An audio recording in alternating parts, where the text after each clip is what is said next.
We go. What is up, everybody? We're so freaking back. It's We're back. unreal. We are about a week away from F1 cars racing each other. I can't believe it.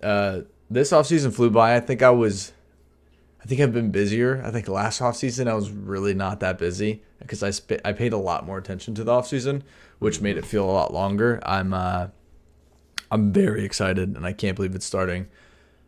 But we're wrapping up our review of 2025 for some teams, and then our our predictions for their 2026 debuts. We only did two teams last week because those are our two favorite teams, so it allowed us to kind of have more time to rant. But we're going to be closing out with three teams: Red Bull Racing, Mercedes, and McLaren. Obviously, the top three. How you feeling, Grant? Pretty good. I'm stoked for next weekend, counting down the days. But, yeah, ready. I feel the same. I feel like this off season went by quick. I mean, it was also a lot going on, right? We had all the new car stuff, all the drama, True. all the, everything that came with it. So it kind of, I don't know. I was thrilled with this offseason. You Getting stay in the we weeds. stayed stimulated. I feel like Yeah. last year was kind of like a whole bunch of like, okay, what's happening? What we're waiting for the next thing to happen, whereas things were constantly happening. Yeah. That's a very fair point. Well, with all of that being said, let's jump into what's truly important, and that is these race cars. We're starting with Red Bull, which was funny because we kind of had not a debate, but we were like, it was Red Bull, right? And it's like the 2 to 3 battle was kind of back and forth. But of course, Red Bull really only has one driver. Maybe this year that changes. I hope so. I'd love to see Hadjar ball out, man. So would I. But yeah. So I mean, in review last year, it was just Max Verstappen dominance per usual. Yeah. The car sucked early. It felt like nobody could get control of that car, and then it really felt like he kind of got his stride and just took a couple races. Then of course Max became Max again, and he just really figured that thing out and tamed the beast. Ton of drama that season. Horner got canned halfway through the season, which Yep. seemed to be a good thing. That was kind of when a big turnaround happened. Yuki started performing better. I think they actually put effort into the second car. That's where Laurent came in, and the Yeah. hype for him started happening. And I'm excited about Laurent. I'm excited what he can do for the future of the team. I would last year would make me optimistic if I was Red Bull because I feel like they came into it with a car that it was probably a top three car. Like I can't say it isn't. Maybe it isn't. I mean, no other driver can drive it besides Max. I think they just have the guy. Obviously, he's Yeah. the best driver you can possibly have. That's the debate. So I would chalk up last year as a win. Even though you got third in the constructors, you had one driver who basically dragged you up there. Like Yuki was in the points every other weekend, if that. So If it's that, like yeah. it basically just means Max is winning races and scoring a ton of points, and you're just like, what the heck? Like this guy's just a freak and he can drive anything. Yeah, I'm with you. I think it would definitely be considered a win for me if I'm a Red Bull fan. Um, just because, I mean, I know that you have a run of titles, right? If you're a Max fan too, it's like, oh my gosh, you didn't win the title, but you're dealing with a crazy car and basically a full rebuild, Yeah. like with the internal part of this team and the fact that they kept this thing going and like kept focus and Max did what he did with this car was really impressive. They also I lost mean, Nui halfway through the season too. No. yeah, I think well they lost him regardless. He's gone. Yeah. He was gone. So minor tweaks turn into major tweaks, and I mean you can. The thing about this is, and we saw it with Mercedes, is you can bring out an upgrade package that you think is going to work, and it makes the car worse. Mm. And I think that there was maybe bits and pieces that Red Bull was trying to do and throw on this car that ended up just causing problems. But I mean, look, all that to say, not a bad season. I think you have a lot of promise with Hadjar coming in, and it's going to be weird to see Max rocking a number that's not one. I know. I keep staring at that. I That's for know. 2026. Just to close, I don't have like a ton of thoughts on 2025. It really just felt like Max pulling the car to a place it Yeah, really shouldn't have been. But I'm excited to see a full year of driver number two focus. Laurent came in and he liked Yuki. He was always on Yuki's team to have him driving that second car for Red Bull in the beginning of the season, which we know went to yep, Liam, which only lasted 2 races. Laurent has always been on board of developing these drivers, and as soon as he joined the team, there was just immediate improvement in that second car. So I'm excited for the cars to get equal treatment and them not to just basically bank on the scapegoat that is Max's crazy race ability to pull the points and just win it for the team. Rather, now they're actually going to invest into the second car. So happy they didn't pull up Hadjar last year when they were definitely tempted to, especially after the podium in the Racing Bowl. Let them get a full season to develop. Obviously, we can see young drivers at top teams do well. Kimi was up and down, but finished extremely strong, I thought, with Mercedes. I think Isaac's in that level of talent, just in my opinion. So that could be a hot take, but I think he's a great race car driver. So I'm excited to see him like duke it out in the car. I don't think he'll be touching Max, but I think he can be like a great driver number 2, like Checo was for Max. Sure. I think if you put them in a scenario though where they're fighting for something and they're kind of like, duking it out, Hadjar has some fire in there. Oh, like I would be so curious to see. Let's say it's these two at the front fighting for a drivers' championship. I think you see a good wheel banging between these two guys. well, coming into his rookie year, it was like one of the spotlights was like Hadjar's a hothead. Like we all know Hadjar's a hothead. Like you think Yuki's a hothead, wait till you see Hadjar react. I think he kept it under wraps pretty well. He did. He's a little angry French guy, but I love it. Yeah, he's sick. I really like him. He's fiery. He's also yoked. And have you seen his celebration? He like shadow boxes, like he does boxing. He's tough. Like he's a cool driver. I like his energy. Looking into next year, as we kind of just previewed, their livery for next year, obviously a big component of next year is Ford Racing is their power unit. They're switching from Honda to Ford, which now looking at the Aston Martin may have been the smartest decision they've ever made. I can't really get this angle to be perfect. You can see enough there. Yeah. So, but this new car looks great. You can see for the first time in a while, there's big change. A lot of Ford blue implemented in the car. I think it looks great. Now Max finally has a different outfit from the past 2 years. He's been in the same team kit for the past 2 to 3 years. Yeah. So Max is going to look a little spiffy with the blue on now. I think it looks great. A lot of people are saying it's the best livery of the year. It just kind of feels like a fresh start and kind of what you said, Grant. It's like emphasizing the rebuild that's happening within the organization. Yeah, I think like there's a lot of cool, honestly, just design aspects that they pulled in on this thing. They're focused on the rebuild. You've got Ford, make that a big thing, and they have. I mean, that blue is awesome. I think they killed it with this livery. Oh yeah, here's the full view, everybody. Here's a better look. Yeah, I think the thing's good looking. It looks fast. I mean, it does look fast.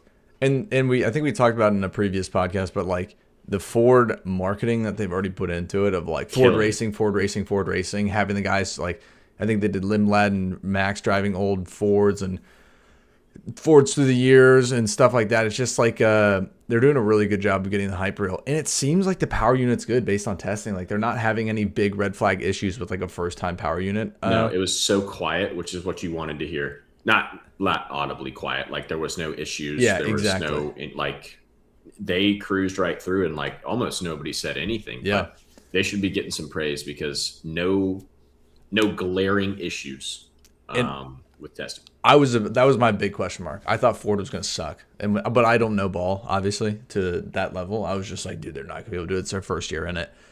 But they've been killing it. Biggest thing we've already hinted at is Isaac Hadjar's joining. Grant did say Max is wearing a new number. Shout out Danny Rick. He's the last person to wear that number. I think he got his blessing even too to pull the 3 out, which is super cool. Obviously, Lando is wearing number 1 now for this upcoming season. I think that's only going to be 1 season. We can get into that later. But, I mean, it's going to be cool seeing Max not with the 1 and just kind of being the chaser once again. Obviously, he was that last year, but still, while you have the 1 on your car, you are the champion. Yep. So, I don't really know. I guess nothing really new. We've talked about Laurent. Mecky's their team chief, team principal. He's fantastic. He is the man. Biggest thing is Ford, still Oracle. No big shifts there. I'm just kind of I'm excited to see the new Red Bull. This feels like the new era. I didn't like Horner. I'm glad he's out. I like Max more than I've ever liked him as a driver. So I'm rooting for Red Bull more than I have ever rooted for them in a season, just Yeah. because Ford, America backing them. I like Isaac a lot. Max has grown on me a large amount. I like the team principle. Like for once, they're just not like the bad guys, and I feel like a lot of people's eyes. I will say this on that note. I liked Red Bull when Danny Rick was there solely because Danny Rick. I Yeah. was not all on the Max train because Max was really young then. And then, I mean, they didn't get along. So, like, my whole thing with Max just started on the wrong foot because I love Danny Rick. And yeah, I'm with you. I think year one with this rebuild is going to be really cool. They've changed some things up. I mean, again, like a livery, you got one chance to make a first impression with Mm-hmm. that kind of stuff, and they've killed it. So I'm happy for them, and I'm excited to see what this turns into for them. So am I. Well, I do think with this next team, it'll be the pinnacle and the person that Oh, everybody is chasing. yeah. All right, we're looking at Mercedes Benz with probably so Max used to be the most hated driver. I think I can confidently say Gorgeous George might be the most hated driver now by most people, which is I think I like George because I think it's funny to rage bait people into saying I like him, and then Dude, people I like, actually love him. I That's do the too. bad part. I think he's such a I don't know. I think he's just George, and I think him just being himself is funny. It's almost like he's like a politician from the 19th like ancient Great Britain Yeah. who's just so put together. But He's just a cheeky bloke. there you That's go. what he That's is. the perfect way of putting it. But last year for them was definitely a step forward. I feel like they've had a couple really iffy years with the porpoising and obviously Lewis being like wanting out and all these issues. And last year was kind of their big first step into a, I guess, rebuild. But it's not like Yeah. anything's changing. Toto's still there. George is still there. Of course, they pull in the young talents of Kimmy, which was all the hype. Kimmy was like the next Verstappen type rookie feel, which And that to back it, that first race in Australia in the rain, we yeah, talked about it before. Like yeah. this kid has a ton of energy about him coming into the sport anyway. And like there was, I'm not going to say hate, but there was, I guess, some confusion On why on there's so much hype. why there was so much hype, especially because in Monza last year, if you remember, he destroyed Lewis's car. Yeah. Oh yeah, I yeah. think He in that spun out. last turn, like the Parabolica just smoked Well, it. and he didn't even win F2, which I know it's car dependent and team dependent, but like didn't Bortoletto win F2 that year? Yeah, I believe so. Yeah. But I mean, there's a ton of hype around him. He's a little Italian kid. It's awesome. Yeah. I mean, it's good for the sport to have a little Italian guy ripping it. So, um, yeah, ton of hype around him, and boy, is he starting to show up with this new car. Look at testing. Yeah. I think if the main focus was on Kimmy and he started extremely hot, as you said, in Australia, and he really showed, dang, this kid's got natural talent. He hit a pretty big plateau. I would stay in the middle of the season with some car problems. Also some like the crash with Max. I forget which race, but in like the first turn took out both of those guys. But I think it's cool because he's clearly like a great human and people like to be around him. Max is kind of throwing him under his wing. Yeah, And he's just really good with all the veteran drivers. He doesn't seem to be cocky. He tries to be a sponge, it seems like, and really like get all the information he can from the veterans. He finished the year fantastic, Yep. kind of bringing that race pace back. Of course, he got a podium in the season, which was awesome, just kind of to encapsulate like, oh, he is a good young rookie. Because I think Hadjar got his podium before him in like in the Racing Bull, which of course isn't the Mercedes. And the Mercedes car last year was good. It wasn't great. It was never going to be the world champion car or championship car. We kind of knew that, but I will say I think George Russell got overlooked almost the entire year. 100%. You get overlooked when you're consistently P3, P4, even P2. I think he was just driving fantastic last year. People don't like him on a microphone. I get it. He gets a little butt hurt easily to say it in not so great terms. He also had that one thing, that one thing with Max early on where they just banged Well, wheels. wasn't that late the season before? Oh, was it? I think it was don't like one of the remember. last races, but they rolled that into this season. Yeah, and like I will say the thing about George, and I get why people don't like him, but like I liked him from when he was at Williams, and he's worked his way up the ladder, and he's shown so much promise and executed, and he's starting to like I think settle in to be the leader of this team and I be would there agree. for the long haul. I would agree. And if Kimmy stays under his wing, I think this team, the sky's the limit. I mean, they could go back on another just crazy run, especially if they get this new car dialed in, which it seems to be. It seems like it could be. I'm with you. I think they're doing a good job of building the team around George, giving him the confidence. He obviously got the contract that he wanted Yeah. to stay with the team and grow with the team. I think they gave Kimmy has a longer contract as well. So this is their team of the future, which is exciting. We're not going to see a lot of shifts unless crazy things happen, but Yeah. it's a good looking lineup in my opinion. One of them may or may not be my drivers champion favorite. I'm a big fan of the Mercedes power unit in general for this upcoming season, Yep. which will be wrapped in this car. I'm a way bigger fan of this livery than last year's livery. Yeah, I think it looks good. I think it looks thought they were going to go fast. back to the all black, which would have been freaking awesome. Yeah, But yeah, they kept um, obviously silver top, and then but it's funny because from a side view it does look like an all black car, but yeah, then if you go from an aerial shot, it's a lot of silver, as you can see from these angles. But and it's again their liveries are usually pretty good. They keep it that's pretty sick. traditional, um, and it's going to be a good season to be a Mercedes fan. I guess is what I could say. Yeah, I mean, looking into 2026, of course, I'm going to show this, but it's not like anything crazy has changed. We still got the guy, Doldel, and then we've got Hmm. Mercedes ripping the power unit that they make in house, of course, and they're the biggest distributor this year with the most number of teams using it on the grid, which is good for them because if you're doing testing, you've got Williams, Alpine, and there's one other team using and McLaren, all McLaren, yeah. taking reps in your power unit, giving you feedback. They've also rolled out an upgrade package to all of their people using their power units for the first race, apparently with more power.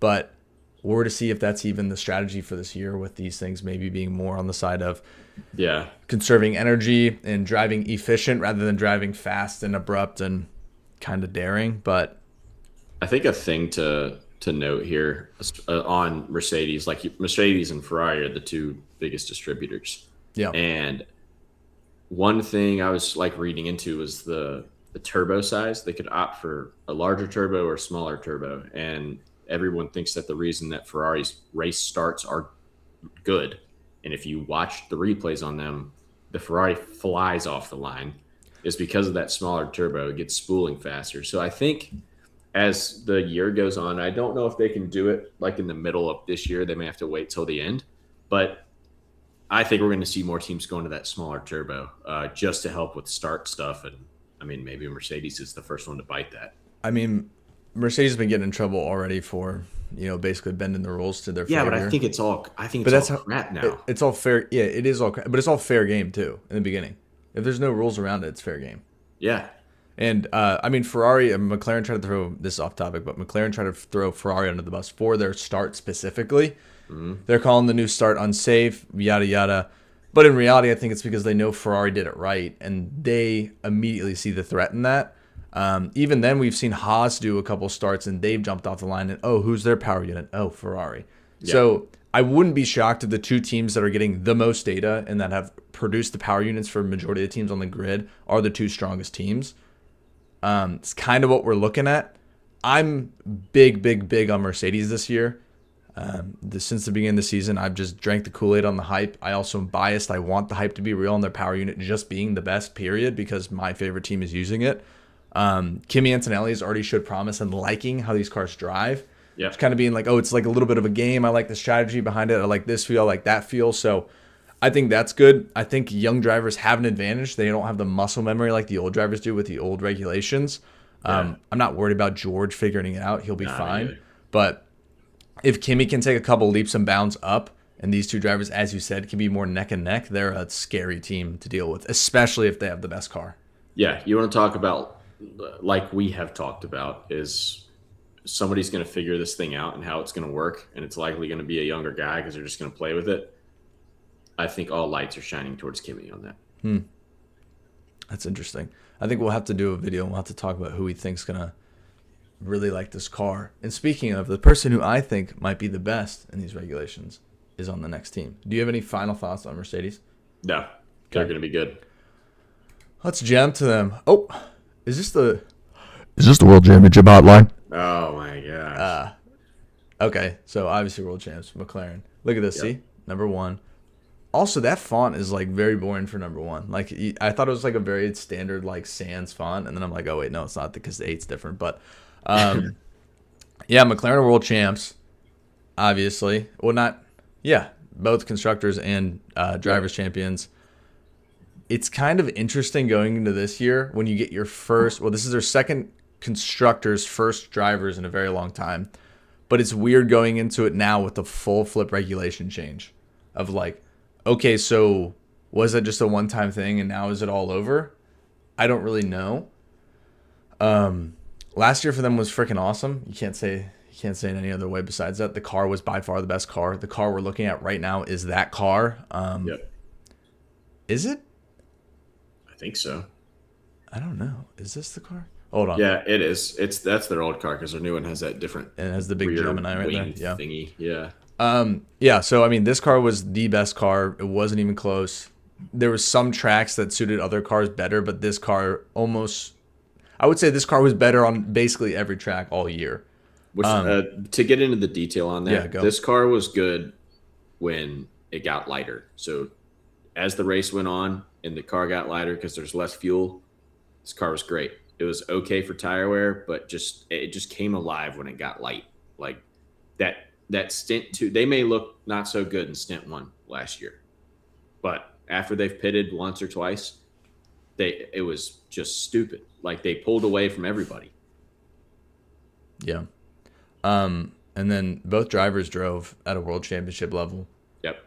Oscar started the year. Well, first race was tough, but it was like he spun off track, then pulled it out and still got in the points, which was crazy in those Yeah. conditions.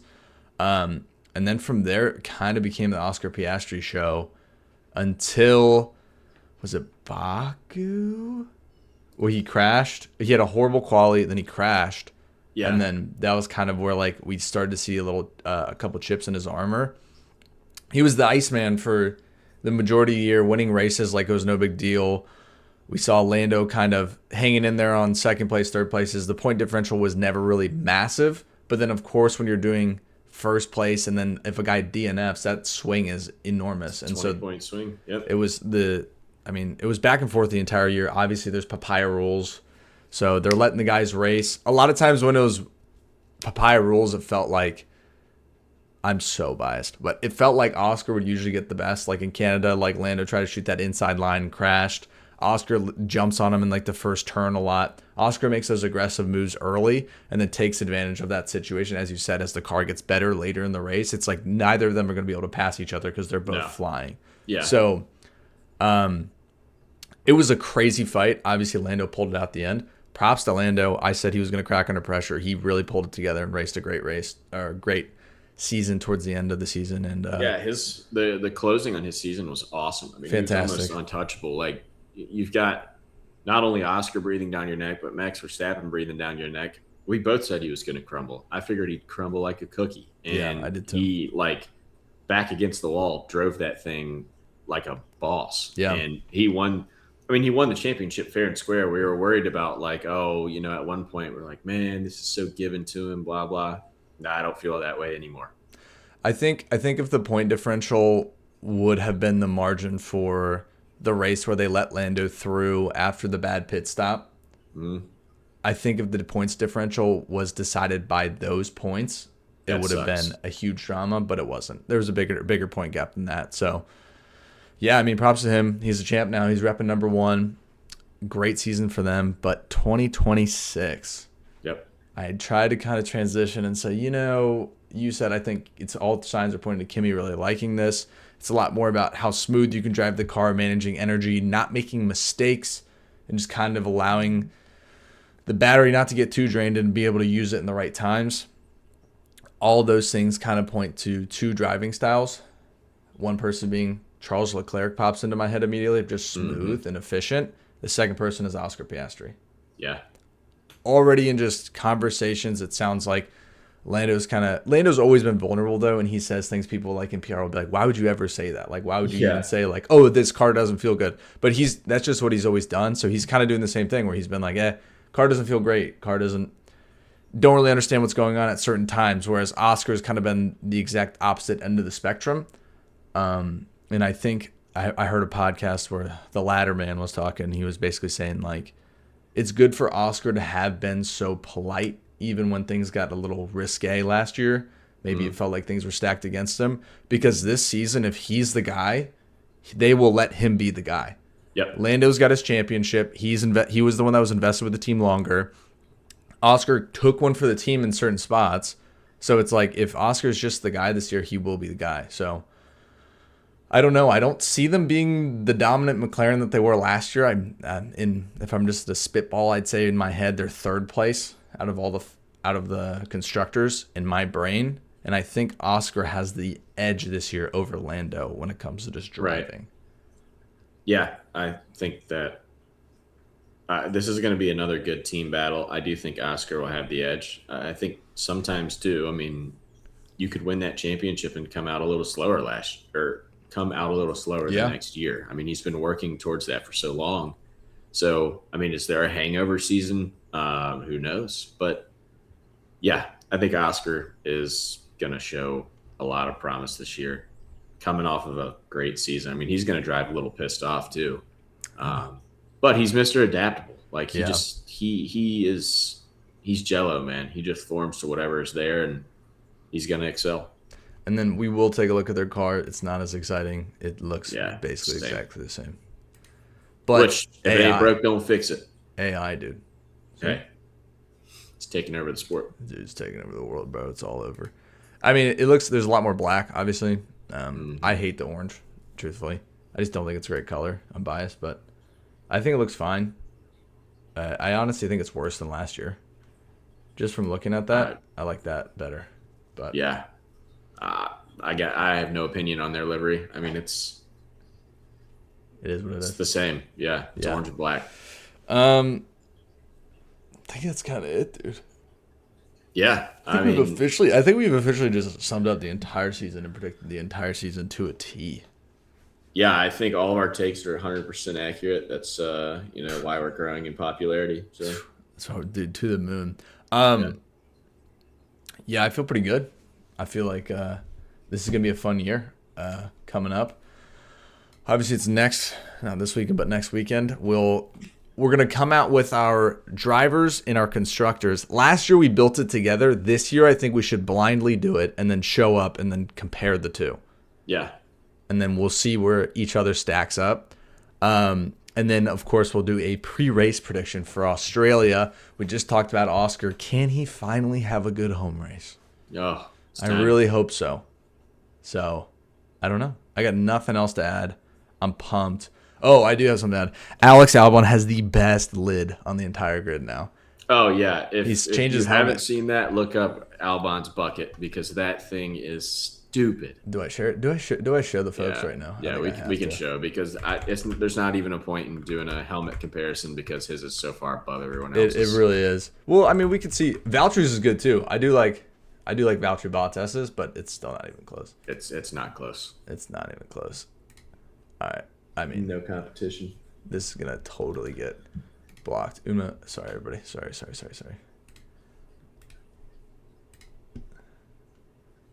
I love the helmets, though. I think that was one thing that we did that we're both such a big fan of. Yeah. Yep, it's gonna block it fully. All right. That. Yeah. Look at Lewis's face in the training video. But yeah, they went with the chrome. This is them doing the entire thing. So you can see a little bit of it. I was saying it's almost given the Stig. Boy, is it clean. It looks unbelievable. That's so good. It looks unbelievable. But, okay. That's off topic. But, boy, am I excited, dude. It looks so good. It looks like a guy that's finally going to get his podium. Fast lid, fast car, bro. Please. And then the all-white, bro, he's going to be so clean. It's ice, man. He's iced out. Iced out. Yeah, but it's going to be good. We'll see y'all in the next one, hopefully. Please subscribe if you like the content. Sorry for the yapping. If that was too much yapping, you can just whatever, dude. You don't have to subscribe. I don't know what to tell you. Yeah, you do, though. So. Yeah, it's true. Anyways, good morning. Until the next one. Bye.